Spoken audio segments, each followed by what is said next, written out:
Encore un énorme scandale dans la politique française. Vous le connaissez, lui? Jean-Louis Fousseret, l'ex-maire de Besançon. Alors lui et son ex-directrice de cabinet, Madame Alexandra Cordier, sont au cœur d'une affaire inédite, comme d'habitude. Même s'ils disent qu'ils n'ont rien fait d'illégal, leur procès aura lieu au mois d'octobre 2025. Je t'explique. En 2019, Alexandra Cordier, donc l'ex-directrice de cabinet de ce maire, à Besançon, elle avait donc quitté son poste pour se présenter aux élections municipales, alors qu'elle aurait dû démissionner, mais elle a été licenciée. Oui, officiellement licenciée. Ça se fait pas, ça. Ce qui lui a permis de toucher des indemnités de chômage pendant 2 ans. Et ce licenciement a coûté plus de 82 000 € à la collectivité.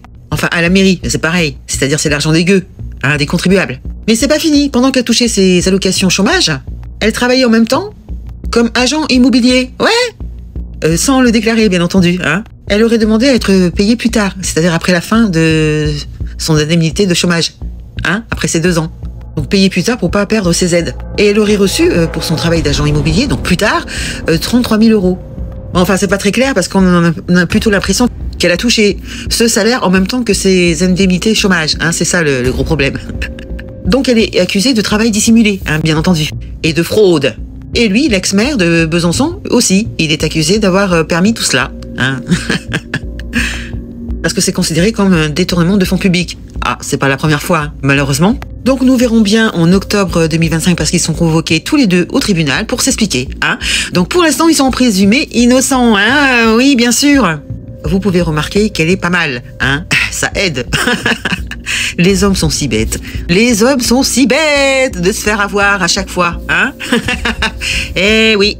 Et ça, c'est ce qu'on sait, parce qu'évidemment, on ne sait pas tout, parce que c'est pas les seuls, c'est systématique. J'ai l'impression que c'est l'atout majeur pour entrer en politique, c'est d'avoir des casseroles au huc, je ne sais pas, ou avoir l'intention d'en faire, de détourner des fonds publics, ou de faire des magouilles pour toucher des indemnités de chômage ou autre, et en même temps avoir un salaire. C'est incroyable quand même.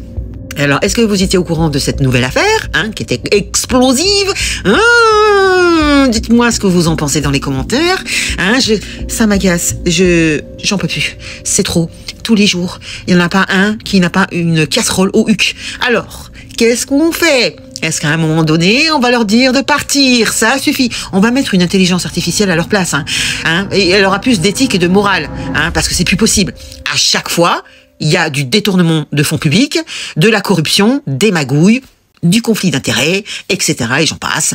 Ils sont condamnés à une peine tellement ridicule, les amendes sont ridicules, ils remboursent même pas ce qu'ils ont volé, c'est systématique, et ils sont toujours en place. C'est ça le pire, c'est qu'ils démissionnent pas, on les revoit. C'est incroyable. Et tout ça avec l'argent du contribuable. Mais après on te demande de te serrer la ceinture. Non! Ça suffit. Allez, à bientôt les gueux et les gueuses.